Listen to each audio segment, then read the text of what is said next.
Ladies and gentlemen, we have been hoodwinked as a nation. We have purportedly a Minister of Electricity, but in fact, his real title is the Minister of, well, lying. And joining me is Byron to discuss why. Hello, Byron. Do you have any romantic notions about this Minister of Electricity in your heart? So this Minister of Electricity, during his appointments, a lot of the trade unions were highlighting how proud they were of the ANC. I mean, the ANC is taking load shedding really seriously, right? It's done this brilliant thing. It's points at a Minister of Electricity and he's going to sort everything. Obviously, he came on scene and he's now done a tour of all of the power stations around the country. And he's come away from many of these things with some eye-watering stuff. The first is, Ramon, did you know that South Africa doesn't actually have an electricity shortage? It doesn't have a generation problem. There's nothing wrong with transmission. It's just technical skills. Somebody didn't flip a switch or something.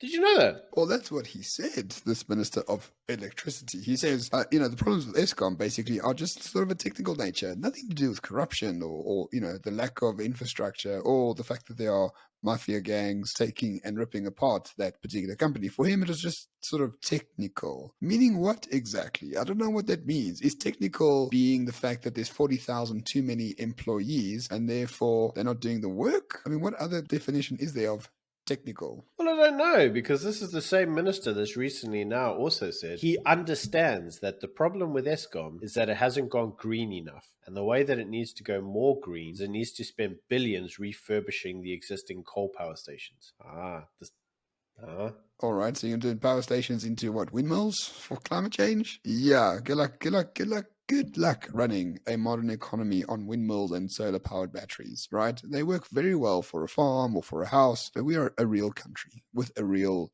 industrial base that needs electricity. You're not going to run that on a windmill now, are you? Irrespective of what Greta Thunberg says. I mean, look at the cost of what it costs to build the 2 coal power stations the ANC has ever built, Kusile and Medupi. I think they were starting at 80 billion rand each, and now they transformed into like 600 billion rand for both, and they don't even work. Let us not forget that. So I assume the refurbishment of coal power stations is going to be a very, very nice little, what's the term? Kickback to the ANC in time for election campaigns, no doubt. But the big lie about this Minister of Lies is that you've heard the story, Byron. We have load shedding because of our aging coal power stations, right? The older these power stations get, the less efficient they become. However, that is lie.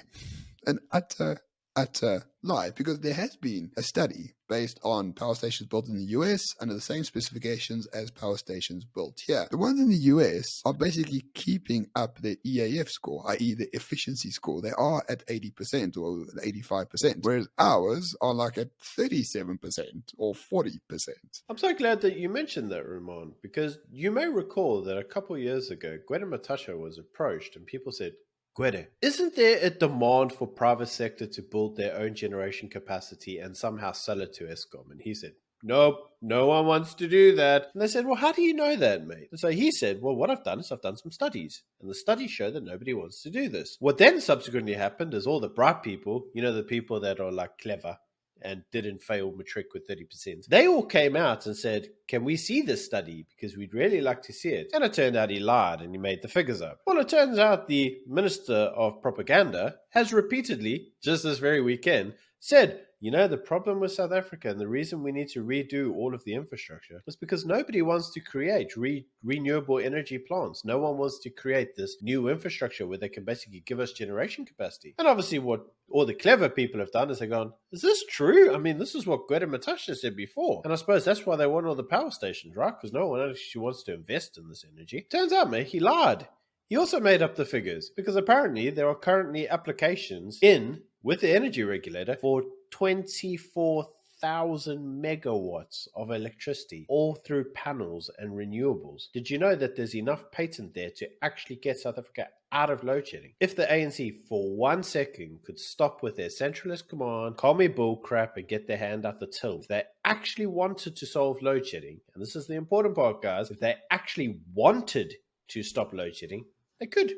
Interesting. So 24,000 megawatts is basically what Eskom is generating right now. It used to generate 45,000 and now it's 24,000. So if there's IPPs who want to generate 24,000, we're basically doubling the capacity of the national grid. And that will end load shedding once and for all, easily. But according to this guy, and according to the ANC in general, no, it's Eskom that must do it. No one else is allowed to do it. I mean, really, stage 6 load shedding is a choice by the ANC at this stage. Stage 8 load shedding, in fact, we hit it over the course of the last weekend. All of this is a choice, guys. Load shedding is completely and utterly a choice by the ANC because it benefits them instead of benefiting the country. It is as simple as that. But as we said on the show numerous times, Cyril has quietly quit being president. He comes out every now and again to sell the buffalo or to talk shit about stuff that doesn't really matter, or to sign more BE laws. He's very good at that. But other than that, he's reclining in his mansion at Fresnay, sipping pina coladas with his off-grid solar system. And essentially what is happening is they are just holding on to whatever can give them money, which is, of course, the SOEs. I mean,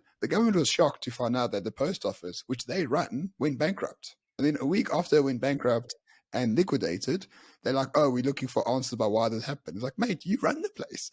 Like, it's your company, and you had no idea whatsoever. The entire ANC has just quietly quit governing, and they're just holding on to Eskom and Transnet and all the rest of them just to give me the money.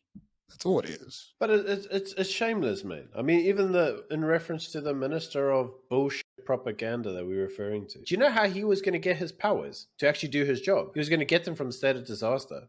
Except they declared the state of disaster over because they didn't want to get challenged in court. So it's now turned out that the minister of bullshit actually has no powers, and that Gwede Mantashe is basically back in charge and can do whatever he wants. Okay, and as a result, this guy is sitting there as the minister of electricity doing all because he has no powers in a job that doesn't really exist. But let us not forget, 2 mil a year salary. Good grift. Plus cars. I mean, half the reason why he became the Minister of Electricity was because the ministers don't have load shedding. I'm sure that's the only reason he became the minister. What has he done? You saw the power stations. I can look at power stations all day to get paid 2.5 bar for that a year. Easy job, mate. Easy. But not to worry. All this stage 8 load shedding, according to the Minister of Propaganda, is technical, and we do know technically the ANC is pretty shit at everything, so don't expect it to change anytime soon. I don't understand. Like, anybody with a slight degree of any form of integrity, as you say, they quietly quit.